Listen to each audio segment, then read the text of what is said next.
Kadang misal kita tahajud, dan ini salah satu membantu untuk kendalikan nafsu kita. Ini mohon maaf, nafsu manusia ini tergantung kebiasaan. Kalau kita misal melihat makanan enak, kalau dibiasakan makan sambil habis tambah lagi, kalau sudah terbiasa seperti ini, dia tidak akan pernah puas. Apalagi melihat menu makanannya macam-macam. Kita masuk ke salah satu tempat makanan yang sudah disediakan macam-macam. Kalau kita mengikuti hawa nafsu, apalagi mengikuti pandangan mata, semuanya serba enak. Kita sudah ambil secukupnya, bahkan sudah kenyang, tapi rasanya yang aku tadi lihat tapi belum saya rasain. Ini belum saya rasain, ini belum saya rasain. Makanya jangan suka banyak lihat. Syukuri yang sudah ada, nikmati yang sudah ada. Makanya ketika ada banyak menu makanannya, saya tidak suka lihat. Saya suruh orang yang pendamping saya, ini ambil yang cukup. Saya makan, habis pulang, sudah selesai. Tapi kalau saya lihat, masih kefikiran terbawa. Ini ya belum saya rasain, gimana enak ya? Enak. Padahal sudah kenyang. Karena manusia tidak pernah puas. Dan ini salah satu kita bisa menjaga kebaikan dalam beribadah. Islam mengajarkan tidak boleh berlebihan. Kadang-kadang kita maksa, kita ingin misal tahajud. Kalau tidak bisa tahajud seperti rutin kita, misal 11 rakaat atau lebih atau panjang, ada satu malam kita merasa, hari ini saya lagi galau ya, capek, ada urusan membuat saya beban fikiran, aku kayaknya malas tahajud. Daripada tidak tahajud sama sekali, paling tidak 2 rakaat. 2 rakaat. Kalau tidak mampu 2 rakaat mengangkat kesusahannya, mengangkat masalah yang kita hadapi, paling tidak meringankan masalah. Itu yang disebutkan waqaribu, mendekati dengan istiqamah. Ada ikhtiar, ada upaya. Kita tidak bisa misal puasa Daud, tapi puasa Isnin Kamis. Tidak bisa puasa Isnin Kamis, puasa 3 hari dalam 1 bulan. Tidak bisa puasa 1 hari 1 bulan. Rasulullah SAW bersabda, man sama yawman fi sabilillah ba'adahu Allahu 'anil nari 70 kharifa. Karena inti daripada puasa adalah benar-benar puasa lillahi ta'ala, imanan wa ihtisaba. Percaya, beriman kepada Allah, menjalankan ibadah puasa dan mengharapkan ridha Allah Subhanahu wa taala, dibalas kebaikan. Siapa yang tidak harap dibalas kebaikan oleh Allah Subhanahu wa taala? Makanya Allah Subhanahu wa taala menjanjikan banyak, bahkan ada pahala-pahala dan karunia yang Allah rahasiakan, Allah sembunyikan, Allah sediakan bagi hamba-hamba, dan itu balasan bagi apa yang telah kita kerjakan. A'udzu billahi minasyaitonir rajim. Bismillahirrahmanirrahim. فلا تعلم نفس ما أخفي لهم من قرة أعين جزاء بما كانوا يعملون. Allah Subhanahu wa taala memberikan berita gembira bagi hamba yang selalu baik sangka sama Allah Subhanahu wa taala. Tidak ada jiwa pun yang boleh tahu apa yang telah dirahasiakan oleh Allah dari pahala. Tapi cuma yang membuat menarik di janji Allah ini, bukan pahala yang dirahasiakan, tapi pahala yang dirahasiakan ini bakal akan menenangkan hati, kata Allah Subhanahu wa taala. Akan membuat kamu puas, membuat kamu bahagia, kata Allah Subhanahu wa taala. Percaya enggak janji Allah? Kenapa ya Allah dirahasiakan sampai balasan ini akan menenangkan hati? Jazaa'an bima kanu ya'malun. Banyak atau sedikit, itu akan menjadi balasan bagi apa yang telah kamu kerjakan. Itulah istiqamah. Kita bisa kendalikan diri. Kalau tidak mampu sempurna, barin tidak berusaha mendekati kepada istiqamah. A'udzu billahi minasyaitonir rajim. Bismillahirrahmanirrahim. Alhamdulillahi rabbil alamin.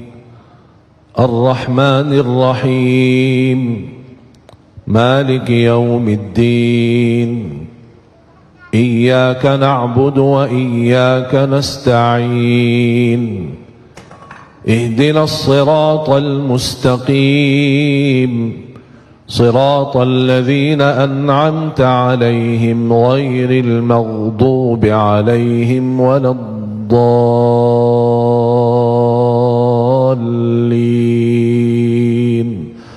آمين. Jemaah sekalian, sebenarnya Al-Fatihah ini kalau kita bisa hayati, bisa belajari, itu sudah luar biasa, memberikan kecukupan dalam segala hal.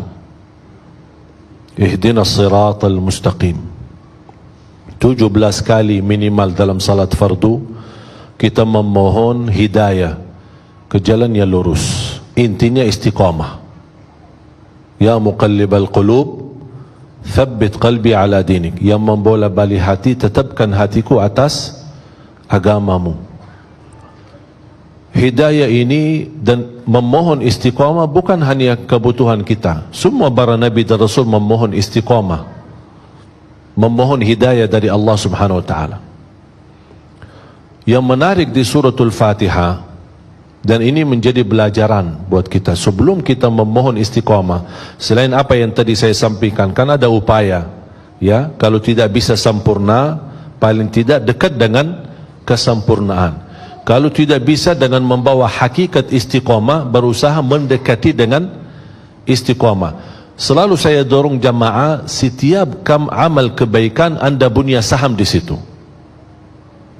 Setiap amal kebaikan anda punya saham di situ. Contoh, silaturrahim anda punya saham, sedekah punya saham, salat malam ada sahamnya, baca Quran ada sahamnya, menjaga dan memperhatikan anak yatim ada sahamnya, walaupun satu gitu. Karena ini salah satu upaya dan ikhtiar. Kita tidak tahu di mana Allah Subhanahu wa taala rahasiakan ridhanya di dalam amal salih. Ada 3 hal yang Allah sembunyikan. Allah sembunyikan keridhaannya di dalam amal salih. Kita tidak tahu di mana amal salih yang ada di dalamnya ridha Allah. Barang siapa yang melakukannya dapat ridha Allah. Dengan mendapatkan ridha Allah, beres dunia akhirat, sudah selesai. Cuma masalahnya kita tidak tahu di mana amal salih yang ada di situ ridha Allah Subhanahu wa taala. Yang kedua, Allah rahasiakan kemurkaannya dalam dosa dan maksiat. Kadang-kadang orang 1 kali berbuat dosa tapi bisa menjadi celaka dunia akhirat, na'udzubillah, karena dia kena kemurkaan Allah di saat itu. Yang ketiga, Allah rahasiakan waliullah. Tidak ada yang tahu siapa waliullah di antara manusia. Kadang-kadang bisa waliullah di tengah kita. Kenapa Allah rahasiakan waliullah di tengah kita? Supaya kita tidak sembarangan menghina manusia. Bisa jadi anda salah menghina waliullah. Makanya kita belajar menghormati semua manusia. Dia tukang sapu, tukang sampah, tukang apa, kita tidak tahu, barangkali dia waliullah. Karena bisa mendapat darajat waliullah itu bisa dengan satu kebaikan yang dia lakukan, Allah angkat kemuliaannya, Allah angkat darajatnya menjadi mulia di mata Allah Subhanahu wa taala. Makanya jangan kita sembarangan menghina orang. Kembali lagi, kebaikan dan keridhaan Allah dalam amal salih. Misal contoh, wanita yang kita semua hafal kisahnya, yang tidak pernah berbuat kebaikan, hanya 1 kali dia memberikan air minum kepada ekor anjing. Allah SWT melihat perbuatannya, Allah syukuri perbuatannya, Allah ampuni dosanya, Allah masukkan dia dalam surga. Itu yang disebutkan oleh ulama. Ternyata ketika dia beramal salih di situ kena ridha Allah Subhanahu wa taala. Ada di antara kita yang bisa mendapatkan ridha Allah di dalam salat malamnya. Makanya kembali jamaah sekalian, setiap amal salih anda punya saham. Tapi di antara amal salih, mana yang kira-kira kesukaan hatimu? Ada yang lebih cenderung kepada puasa. Udahlah, berbanyak puasa. Ada yang merasa lebih banyak aku suka tahajud. Udahlah, berbanyak tahajud. Tapi jangan lupa, di amal-amal salih yang lain anda punya saham walaupun sedikit. Contoh, sedekah walaupun 5.000 sehari, walaupun 1.000 sehari, walaupun seperak sehari. Ada upaya, ada sesuatu supaya segala amal kebaikan yang kita tahu, yang kita fahami, yang kita belajari, insya-Allah menjadi saksi baik. Allah Maha tahu, oh ternyata hamba ini setiap ada amal salih dia di situ punya saham. walaupun sedikit. Itu yang disebutkan sedikit tetapi istiqamah, lebih disukai dan dicintai oleh Allah Subhanahu wa taala. Makanya jamaah sekalian, semakin kita memahami istiqamah dengan pandangan mudah, insya-Allah bakal mudah. Tapi kalau kita merasa, aduh gimana aku susah istiqamah, aku kemarin bisa begini, tapi alhamdulillah semuanya bisa. Yang tidak bisa banyak, paling tidak jangan tinggalkan semuanya. Hafal tolong kata ini. Kalau tidak bisa semuanya, jangan tinggalkan. Jangan tinggalkan semuanya. Istilahnya, aku nak bisa tahajud, capek. Dah usah, dah apa-apa. Dah bisa lama-lama, panjang-panjang, 2 rakaat. Aku kalau tidur, takut ketiduran. Nanti bangun, apalagi, tak jamin saya bisa bangun tengah malam. Ya udah, tidur, salat malam sebelum tidur. Boleh enggak salat malam sebelum tidur? Boleh. Karena waktu salat malam habis Isya sampai subuh. Ini hukumnya berlaku kepada masing-masing sesuai kemampuan. Ada di antara bapa ibu biasa tahajud, tidur dan tahajud, teruskan. Ada yang merasa, aduh kalau saya tidur kayaknya dah bakal bangun, syukur-syukur kalau bangun subuh. Daripada malam itu terlewat, tidak tertulis salat malamnya, ya udah salat malam sebelum tidur. Bahkan itu dianjurkan oleh Rasulullah SAW ketika masalah witir. Sahabat Rasul Abu Hurairah berkata, "Awsani khalili bithalath." Aku telah diwasiatkan oleh Rasulullah SAW 3 hal atau 3 amalan. Yang pertama, jaga puasa 3 hari setiap bulan, yang disebutkan Hijriyah 13, 14 dan 15. Wa an usalli duha, menjaga salat duha. Wa an utira qabla an anam, menjaga witir sebelum tidur. Ini Abu Hurairah sahabat Rasul mendapatkan amalan dan nasihat dari Rasulullah SAW. Dan ini kembali, kenapa ada hadis witir sebelum tidur, ada hadis witir adalah penutup salat malam. Ini memberikan pandangan kemampuan masing-masing. Ada yang bisa menutup witirnya malam harinya dan dia bisa tahajud santai-santai biasa. Alhamdulillah, teruskan, ikutin hadis ini. Kalau anda merasa tidak mampu, berarti anda punya pilihan lain, mengikuti hadis witir sebelum tidur. Tapi kalau sudah bangun tidur lagi, bisa tahajud lagi, bisa salat lagi, tapi tidak boleh witir lagi karena sudah witir duluan. Jamaah sekalian yang dimuliakan Allah Subhanahu wa taala, termasuk di bulan suci Ramadan, salah satu yang perlu diperhatikan, perhatiannya lebih banyak kepada Al-Quran. Kalau biasa katanya bulan haji adalah ibadah haji, berarti kita lebih banyak memperhatikan ibadah haji. Kalau tidak bisa berhaji, ada penggantinya, berbanyak puasa di 10 hari pertama Dzulhijjah, berbanyak zikir, berbanyak amal salih. Ada banyak. Setiap musim ibadah ada sesuatu keistimewaan dan kelebihan yang perlu kita perhatikan. Misal contoh hari Jumat, yang terbaik amalan di hari Jumat adalah berbanyak salawat kepada Nabi Muhammad sallallahu alaihi wasallam.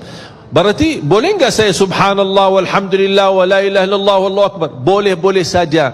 Tapi tolong lebih diperhatikan berbanyak salawat kepada Rasul di hari Jumat dan malam Jumat. Mengapa? Karena itu berpesan atau permintaan dari Nabi Muhammad sallallahu alaihi wasallam.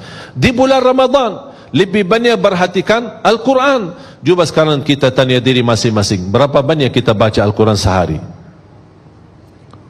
Saya membaca, memperhatikan berjam-jam. Ketika saya membaca Imam Syafi'i mampu mengkhatam Al-Quran 60 kali sehari.